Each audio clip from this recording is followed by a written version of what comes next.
अस्सलामुअलैकुम, कैसे हैं आप सब लोग। उम्मीद है खैरियत से होंगे। अल्हम्दुलिल्लाह मैं भी ठीक। तो आज मौसम बहुत काफ़ी ज़्यादा धूप लगी हुई थी, तो मैंने कहा चले बाहर थोड़ी वॉक करते हैं और वीडियो बना लेते हैं।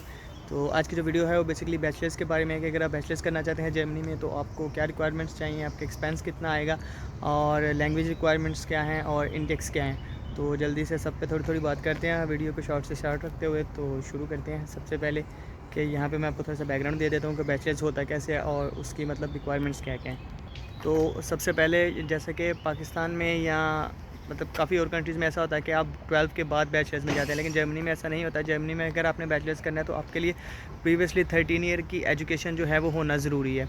तो 13 ईयर एजुकेशन के लिए आप क्या कर सकते हैं, जब आपके पास बैचलर्स हुआ है तो उसके बाद आप यूनिवर्सिटी जाएँ, 2 सेमेस्टर पढ़ें, उसकी ट्रांसक्रिप्ट लें, HEC से अटेस्ट करवाएँ, तो आप 13 ईयर एजुकेशन जो है वो आपकी हो जाएगी।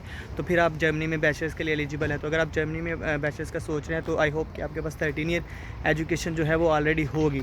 तो हम इससे आगे की बात करेंगे। अगर आपके पास 13 ईयर एजुकेशन नहीं है और आप फिर भी आना चाहते हैं तो आपको स्टूडेंट कॉलेज करना पड़ता है। वो 1 साल आपको पहले यहाँ पे पढ़ना पड़ेगा और उसके बाद फिर आप यूनिवर्सिटी में जाओगे। उसके लिए मैं अलग से एक वीडियो बनाऊँगा, वो एक अलग टॉपिक है, लेकिन अभी मैं सपोज़ कर रहा हूँ कि आपके पास 13 ईयर एजुकेशन है। तो जब आपके पास 13 ईयर एजुकेशन आपकी कंप्लीट हो जाती है तो उसके बाद आपने .de वेबसाइट है, वहाँ पे जाके अपनी यूनिवर्सिटी सर्च करनी है जो कि जिस भी कोर्स में आप इंटरेस्टेड हैं। और वहाँ पे 2 तरह के कोर्सेज़ होते हैं, एक जर्मन में ऑफर्ड हो रहे होते हैं और दूसरे इंग्लिश में हो रहे होते हैं। तो अगर इंग्लिश में तो आपको आइल्स चाहिए होगा, अगर जर्मन में तो आपको जर्मन लैंग्वेज चाहिए होगी। वो डिपेंड करता है यूनिवर्सिटी से यूनिवर्सिटी। B1 चाहिए, B2 चाहिए, वो आपने खुद देखना है आपके इंटरेस्ट के मुताबिक जो आप कोर्स सेलेक्ट कर रहे हैं। वंस आपने यूनिवर्सिटी सेलेक्ट कर ली हैं तो उसके बाद जो है आप रिक्वायरमेंट जब आप यूनिवर्सिटी सर्च करेंगे ना तो यूनिवर्सिटी के नीचे ही रिक्वायरमेंट्स भी लिखी होती हैं, मतलब पेज के ऊपर लिखी होती हैं कि क्या क्या रिक्वायरमेंट्स है, कितने बैंड्स उनको चाहिए और कितना जो है उनको आपका CGPA चाहिए। तो उसमें एक बात मैं क्लियर कर दूं कि कुछ लोग ये कहते हैं कि इतने परसेंट चाहिए, इतने परसेंट चाहिए। तो ये टोटली वेरी करता है यूनिवर्सिटी टू यूनिवर्सिटी। ऐसा कोई भी जर्मनी में हार्ड एंड फास्ट रूल नहीं है कि इतना ही CGPA होना चाहिए। बाज़ यूनिवर्सिटीज़ ज़्यादा डिमांड करती हैं, बाज़ कम करती हैं, जैसे कि पाकिस्तान में होता है। तो लेकिन अगर आपके 50% से कम है तो मुश्किल है आपका पब्लिक यूनिवर्सिटी में एडमिशन होना। तो लेकिन अगर ऊपर हैं तो आप देख सकते हैं, आपके चांसेस हैं। लेकिन बात फिर वही है कि अगर आप कहो कि TUM में या TU बर्लिन में आपका एडमिशन हो जाए 50% में, तो वो तो एक दीवाने का ख्वाब है। हो भी सकता है, आप ट्राई कर लें, वरना मैं प्रेफर नहीं करता, क्योंकि आप जब अप्लाई कर रहे होते हैं तो आप यूरोज़ में यूनिवर्सिटीज़ की फ़ीसेस दे रहे होते हैं 75 से लेके फिर उसके बाद 35 और 30 और सो ऑन, जो डायरेक्ट ले रही होती हैं उनकी अलग अलग होती हैं। तो फिर पैसे ज़ाया करने वाली बात है। लेकिन अगर आपके पास पैसे हैं तो ज़रूर आप ट्राई करें। तो लैंग्वेज रिक्वायरमेंट की बात है तो लैंग्वेज रिक्वायरमेंट भी हर यूनिवर्सिटी की डिफरेंट होती है। अगर आपके पास टाइम है तो मैं रिकमेंड करूँगा आपको कि आप जर्मन लैंग्वेज ज़रूर सीख के आएँ। अच्छा, और जर्मन जो लैंग्वेज में बैचलर्स ऑफर हो रहे होते हैं उसमें क्योंकि इंटरनेशनल्स कम होते हैं तो वहाँ पे अपॉर्चुनिटीज़ भी ज़्यादा होती हैं एडमिशन की। तो ये भी एक अच्छी चॉइस है कि अगर आपको लगता है आपकी प्रोफाइल इतनी स्ट्रॉन्ग नहीं है तो आप जर्मन लैंग्वेज सीखें और साल एक उस पर लगाएँ और उसके बाद आप जो है वो जर्मन टॉट प्रोग्राम में भी पार्टिसिपेट कर सकते हैं। तो अगर आपने फ़र्स्ट फेज़ आपका कंप्लीट हो गया, आपकी अटेस्टेशन हो गई है और आपने यूनिवर्सिटी सेलेक्ट कर ली है .de से, तो उसके बाद का जो फेज़ है वो एप्लीकेशन जो है आपने अपनी यूनिवर्सिटीज़ को भेजनी है, यानी कि यूनिवर्सिटीज़ में अप्लाई करना है। तो उस पर डिस्कस कर लेते हैं। यूनिवर्सिटीज़ में अप्लाई करने के 2 तरीके होते हैं, या तो वो डायरेक्ट एप्लीकेशन लेते हैं या फिर यूनिवर्सिस्ट के थ्रू एप्लीकेशन लेती हैं। तो अगर तो यूनिवर्सिस्ट के थ्रू एप्लीकेशन ले रही हैं तो यूनिवर्सिस्ट का मैं थोड़ा सा आपको बताता हूँ कि यूनिवर्सिस्ट एक थर्ड पार्टी है। तो यूनिवर्सिस्ट क्या करती है, बेसिकली आपके एप्लीकेशंस लेती है, उनकी एक रिपोर्ट बनाती है और आगे यूनिवर्सिटीज़ को फॉरवर्ड कर देती है। उन पे एक आप कह लें कि एवेल्यूएशन का प्रोसेस करती है। तो यूनिवर्सिस्ट को जब आप अप्लाई करेंगे तो अगर आपकी यूनिवर्सिटीज़ हार्ड कापीज़ रिक्वायर्ड कर रही है तो आपको हार्ड कापीज़ एक ही दफ़ा सेंड करनी पड़ेगी यूनिवर्सिटी असिस्ट को। उसके बाद जितनी भी चाहिए होंगी वो खुद कापीज़ करवा के आगे सेंड कर देंगे। यूनिवर्सिटी से अप्लाई करने की जो पहली एप्लीकेशन की फ़ीस है वो 70 आई थिंक 75 यूरोज़ है और उसके बाद फर्दर जो है 30 यूरोज़ जो है वो आपकी पर एप्लीकेशन जो है वो यूनिवर्सिटी चार्ज करेगा, जितनी भी आप यूनिवर्सिटीज़ को अप्लाई कर रहे होंगे।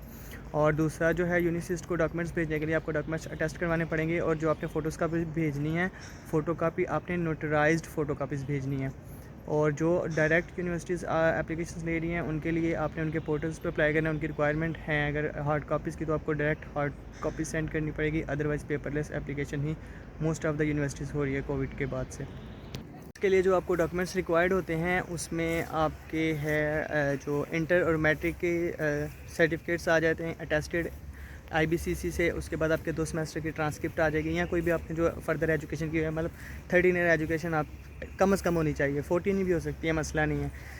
अगर आपने A लेवल किया तो आपकी ऑलरेडी 13 है। तो बेसिकली ये इनिशियल डॉक्यूमेंट्स आपको चाहिए जो बिल्कुल लाजमी हैं। उसके बाद आपका आइल्स है, और अगर आपने लैंग्वेज की हुई है तो आपको लैंग्वेज का देना पड़ेगा, यानी कि B1 B2 जो भी आपने किया है गोईथे से, उसका सर्टिफिकेट अगर है तो वो।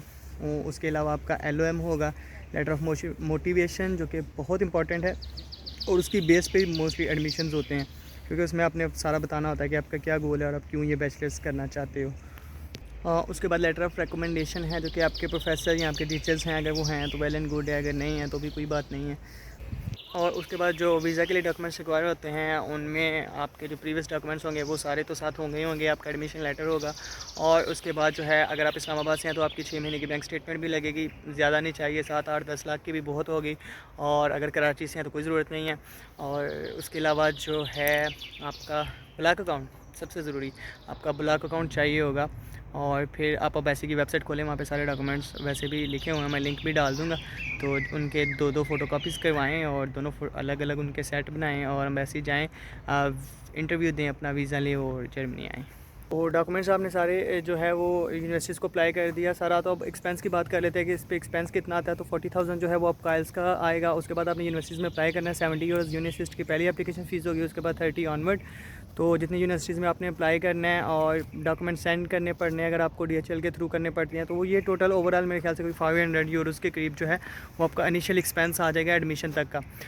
अब आपका एडमिशन आ गया, एडमिशन जब आपका आ गया तो उसके बाद जो है आपने इसमें क्या करना है, अब आपने थोड़ा सा वेट करना है। अगर आपके पास जो दरमियान में टाइम है उसमें आप लैंग्वेज कर लें या कुछ भी कर लें। सपोज़ आपका एडमिशन आ गया तो उसके बाद आपने ब्लॉक अकाउंट खुलवाना है। तो ब्लॉक अकाउंट आलमोस्ट मुझे पता है कि नवंबर के बाद 11,000 यूरो होने वाला है। उसकी एक वजह है, वो आपको बताऊंगा कि क्यों मुझे इतना श्योर हूँ मैं कि ये बढ़ने वाला है। तो अभी उसमें ये चीज़ है कि 11,000 यूरो आपका वो है, को 500 यूरो आपका पहले लगेगा, तो ये बन जाएगा आपका कोई 12,500 यूरो के करीब। और उसके बाद आपकी टिकट है और वीज़ा अप्लाई करने की फ़ीस कोई 20,000 के करीब होगी, क्योंकि यूरो बढ़ गया तो उसकी फ़ीस यूरोज़ में होती है, तो वो भी बढ़ गई होगी। तो ये तकरीबन आपका कोई 12,000 यूरो वो, और फ़ीसीज़ और टिकट वगैरह डाल के 13-14,000 यूरो आपका टोटल जो है वो जर्मनी आने का ख़र्चा आ जाता है। और अगर बात करें कि मैं ब्लॉक अकाउंट को नहीं कंसीडर करता आपके ख़र्चे में, क्योंकि ये तो आपको रिटर्न हो जाता है 1 साल में। तो जो आपके पास पैसे बचते हैं वो तकरीबन हैं मेरे ख़्याल से, जो आप कह लें कि आपका टोटल एक्सपेंस आ रहा है वो आलमोस्ट 2 से 3,000 यूरो है, और मोर देन इनफ है। आप यहाँ पे पार्ट टाइम जॉब भी करोगे तो आप अपने ब्लॉक अकाउंट से ज़्यादा पैसे कमा लेते हो। अगर आपने कमाने हो तो आपका सारा एक्सपेंस पहले साल में निकल जाता है। काफ़ी बैचलर्स के लोगों ने अप्रोच किया था, जो कि यूजुअली करते नहीं हैं, मास्टर्स के करते हैं ज़्यादा। तो यार उनके लिए ये वीडियो थी स्पेशली। मैंने सारे क्वेश्चन जो थे आपको उसका आंसर कर दिया।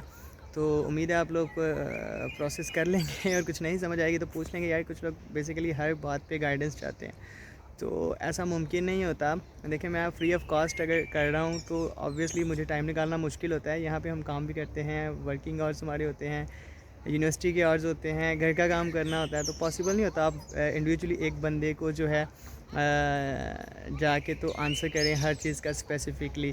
क्योंकि अगर तो आप मुझे पे कर रहे हैं तो फिर तो मैं लाइबल हूँ कि मैं ठीक है यार, मुझे आपकी रिक्वायरमेंट्स का वो जो है, या आप जो भी पूछें आपका एडमिशन करवाना, या सारे प्रोसेस में मैं आपको गाइड करूँ। लेकिन अगर आप पे नहीं कर रहे मुझे, तो फिर ऑब्वियसली देखें कि मैं अपना काम छोड़ के जो है वो कोशिश करता हूँ कि हेल्प कर सकूँ, तो वो मैं इतनी ही कर सकता हूँ। तो उम्मीद है आपको समझ आ गई होगी। तो दुआओं में याद रखिएगा। इंशाल्लाह मिलते हैं नेक्स्ट वीडियो में। अल्लाह हाफ़िज़।